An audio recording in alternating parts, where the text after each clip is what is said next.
you. Hello, Kim. Hello, Di. How are you? Hi. I'm just trying to. Right, there we go. Perfect. How are You look you? lovely, Di. Yes, Oh, yes, I'm very so are well. you. So, hi everyone. Thanks for joining. This is my Wednesday slot where I'm going to be doing Serene Sorted stories. So this is where I invite one of my fabulous Serene sorters to join me on a live slot so that we can basically not just hear it from me, but learn about what impact it's had on somebody's lives who've actually been through the Serenely Sorted learning process already. So I've invited Kim. Actually, Kim and I have full disclosure. Kim and I have actually known each other for a very long time. Long Let's just say time. more Yeah. than 20 years. We went to university together, and so Kim was one of the first people to kind of hear about Serenely Sorted when I started developing it. So basically, so she's somebody who's really been here with me from the beginning of the journey, let's say. So maybe Kim, you can just introduce yourself and we can take it from there. Yeah, okay. So I'm Kim. I'm a part-time psychology teacher. So actually, we didn't talk about this earlier, but the behavioural aspects of it quite interest me from the psychology point of view as well. Also, so I've got 3 children ranging in ages from 17, 15 and an 11-year-old. And so I've got a part-time job, a husband, a house to look after. So I do quite a lot of volunteering as well. So I'm quite a busy person. I'm running between lots of different things. Yeah, and I think that is a big group who this resonates with is people who, well, you don't have to have kids, but it's just about being busy and actually just wanting to spend less time on the tidying task, right? Yes, that's what I mean. I think I first, well, like you say, I was interested in it when you first introduced the idea, and I think that was probably around kind of the new year, when everyone's kind of thinking that they're going to turn over a new leaf for 2020, and things are going to be different and everything's going to be good. And I certainly was looking to kind of tidy the house up and just save some time. And what you were saying, your ideas definitely chimed with me. And I also kind of thought, I kind of felt like nobody had ever told me how to tidy the house. My mum is naturally quite tidy. I'm more of a hoarder. I didn't really have any systems of how this was going to work. So, the Serenely Yeah. Sorted method definitely gave me some systems to kind of tackle that daily debris and kind of start to feel a bit more sorted and serene. Yeah. Because I think that's what's different. I feel about it is that it's a mindset and it's like a way of approaching it. It's not just someone comes to your house and kind of does it for you one point in time, because then if you haven't got that mindset change, you're not actually, it's going to go all wrong after that, unless you can keep it up. So it's all about the keeping it up. So um, I think, so you said you learned about it at the beginning of the year, because I was posting and doing various things. And then I think it was around February you learned the full system on my online course, isn't it? Yes, that's right. Yeah, and certainly, I guess I got an indication of some of the ideas from watching some of the individual videos. But once I did the course with you, it all seemed to then I kind of understood, and it all kind of made more sense, and I could see how all the things work together. So definitely spending that hour doing the course, which isn't a vast amount of time to invest anyway, was really useful for me and made me see your whole kind of thinking behind it. So yes, even though I'd kind of had an idea and I was already interested and I knew you, it still was useful to do the course, definitely. So maybe you could just tell us a bit about, from when you first heard about it, how did you sort of make a start? How did you sort of begin to get serenely sorted, as it were? Okay, well, I think one of the things that kind of drew me to it was realistic.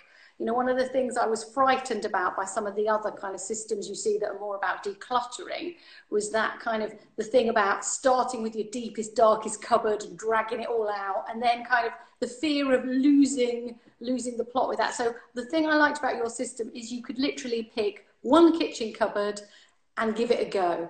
And so I kind of bought some, some smaller baskets to kind of organize things into and make some of those spaces in the cupboard a bit more accessible and to organize things.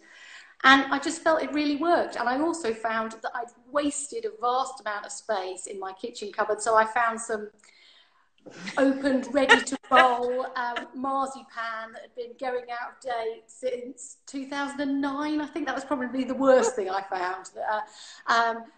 But loads of spices where I found I had 3 pots of cinnamon, all half used. And I realised that actually this was also going to help. I was going to save space, and also I was going to create less waste. So that was one of the other things that as I started to go through, I found my vast array of baking powder, which obviously I'm now putting into good use because I've got some plain flour, and I can just about use that due to my hoarding of baking powder. But even in lockdown, I'm not going to get through the baking powder. But at least I know I've got it. I know where it is. Yeah. And I'm not going to waste by buying any more. And funny enough, that point I started. Asked today, because we're talking about end homes this week, about it's all a great idea, but I don't really have any room in my cupboards to make end homes for these things. But I think for what you're saying, it's like it's better use of your cupboard space, and we're going to start going through that next week with the divide and conquer. But basically, that sounds like you found space that you didn't think you had. Yes, that's right. And because it's partly because I realized I had lots of things, some of which I could just throw out, and I didn't even know they were there at the back of my cupboard, so that gave me more space. And then partly, like you say, the use of dividing and conquering, then I was able to utilize more of the space that I had, so that definitely helped kind of find more space for end homes. And that's really been useful during lockdown as well. Not that I've been majorly hoarding, but you do tend to need to know how much stuff you've got. You need to plan your shopping more carefully, and also you don't want to waste things. And I think that's true ongoing. If you've got an environmental look on the world, we don't want to waste things. We want to know how much we've got, and this system definitely helps with that as well. Yeah, I actually found that when I did the pantry, because I did that the other week, and you sort of almost do an audit of what you've got, and then it's much easier to sort of, before going to the supermarket, check, do you have enough rice or pasta or whatever before you go, which before was really difficult for me, sure. So tell me about, doing this with the family as well, what do they think of it all? Well, so my at first they all just laughed at me and thought I was having a midlife crisis. And they also thought I was slightly obsessed. But they're now kind of buying into it. So my husband has definitely already seen the benefits and has, watched my behaviour and has certainly organised the study area much better, and has done his own cupboard. So he's been influenced in a positive way and likes it. My son, takes the mickey out of me all the time, and uses the terms in inappropriate ways, like I'm going to my end home, meaning his bedroom. But equally, I think they do appreciate it, and they do, they do try and use it. My daughter, certainly in lockdown, they've been my daughter's cleaned out her cupboard, and again, she's been very organised about this. And my son has reformed his room, actually, but equally, he wouldn't like to say it was anything to do with me. Obviously, no, of course not. Because he's 15. So, and I think you said your bathroom, that's been quite a success. Yes, my bathroom I did as well, and again, that was useful partly for realising how much stuff I got, and like you say, like we were saying before, kind of finding more space that I didn't know I had, really, just because I had too much stuff and kind of empty cardboard boxes that didn't need to be there and things like that. But also it's made the cleaning easier because I've got more space, which is actually now clear space rather than bottles on the side. Now I'm having to do my own cleaning. Well, I can't, you can't have a cleaner coming into the house when we're socially distancing. So it's the cleaning is easier. It makes that easier because I'm not having to tidy first and then clean, because things are staying tidier, which you're saying is one of these things that it's a sustainable method as well. It works, and for the long haul kind of thing. And I definitely find that in the bathroom, because I used to have like all the makeup out, and you got to take it all away to clean, but it's just not there now because it's using one move from the drawer, and it makes a huge difference. I mean, I suppose the ultimate thing, like I mean, it's always a journey. Like, I'm never suggesting that people are going to immediately change overnight, and that's what for me, I think probably this time last year, really, for me, when I was working from home, and it was getting on top of me, and what have you. And then I'd say by the end of the summer, I felt like I, had nailed it, and then could sustain it. So it's a journey to get to the position. It depends where you're starting from. I mean, because, for me, because we've moved around such a lot, we didn't have too much of that clutter underneath. But again, regardless of the clutter, it's the surfaces that we focus on. So, that's what I wanted to get sorted first. No, that's for me as well. On your journey, and how do you think, what's the state of the house at the moment, and compared to before, sort of thing? Yeah, I mean, like you say, it's not perfect. I guess I feel better, and like you say, that's the serene element of it, because I know I have a system there, and that I can sort it out. Whereas I think some of the time before, say for example, when I was throwing my mince pie party, for example, I would be in panic because I'd know I'd have to spend hours running around tidying things, and not genuinely tidying them, shoving them places. And I would also feel slightly embarrassed, especially I think when tidy people came round, that that they would be looking at my house and thinking, ooh, it's such a mess. And at times, and in fact even now, it is a bit of a mess at times. And certainly I think lockdown definitely challenges this more, because everybody's here in the house making their own mess. But it doesn't, I feel like I say, the bathroom that I've got sorted is pretty much stays as it is. The cupboards are much better, so it's easier to put things away. So the key elements are in place and are working for me, and like you say, making me feel better about being on top of the mess, not being stressed about it in any sense. I think obviously lockdown is a big adjustment, and we might have got it kind of like sorted, if you like, pre-lockdown, because a lot of what you're doing is coming in and putting your handbag away, or your stuff in a place or whatever. And now of course it's about everyone having all their stuff out in lockdown, which is a different kind of mess.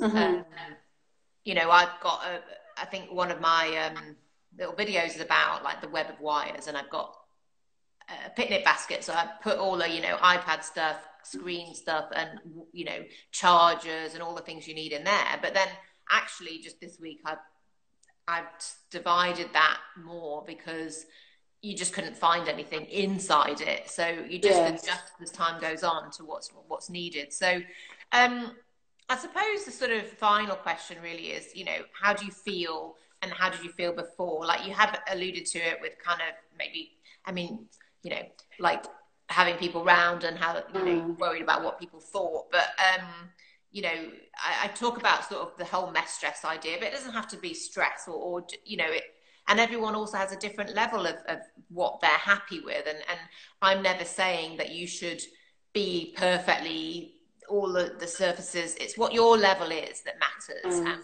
if it causes you stress, if you absolutely love being in a complete mess the whole time and you don't care, then that's fine. But it's if you want to change, that's what's important. And I think that's true. I think it could work to a greater or lesser extent for anybody, no matter how messy or tidy you are. It's a system that can improve your feeling about how you're organising things.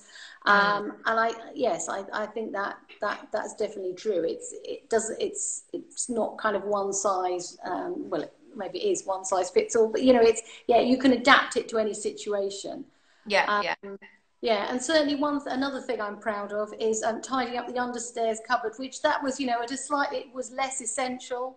But like I say, I managed to sort it out into, I had a terribly big bag of IKEA kind of, just of hats and gloves and scarves, and I managed to sort them. And then again, by using the system of baskets in my area where I didn't normally use them, I didn't use that space because it was too high and difficult to access. I then was able to kind of get them, and now I feel that definitely is serene and sorted, and I know where everything is, and that does make me feel a lot better. And it freed up a lot of space in the understairs cupboard, which, you know, I didn't need to use really.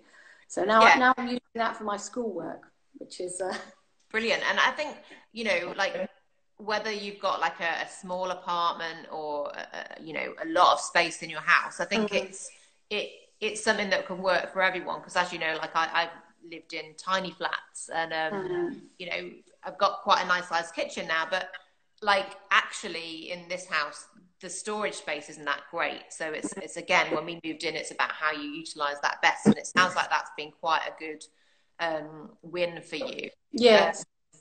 Which kind of leads us nicely on to next week's topic, which is to conquer.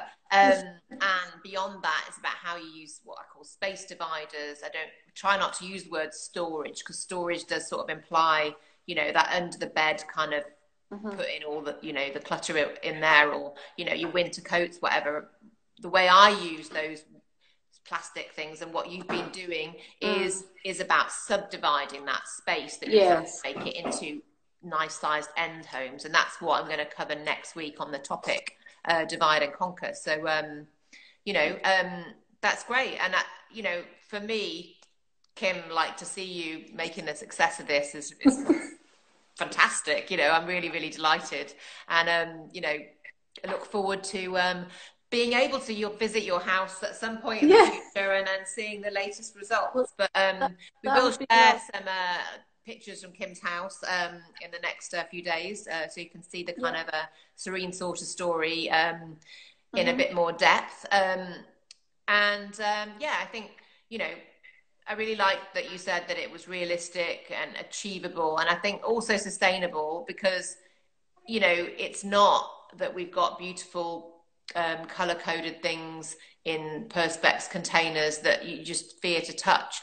It's about real people in real lives, and you know, I'm delighted with your story, and I look forward to seeing it continue.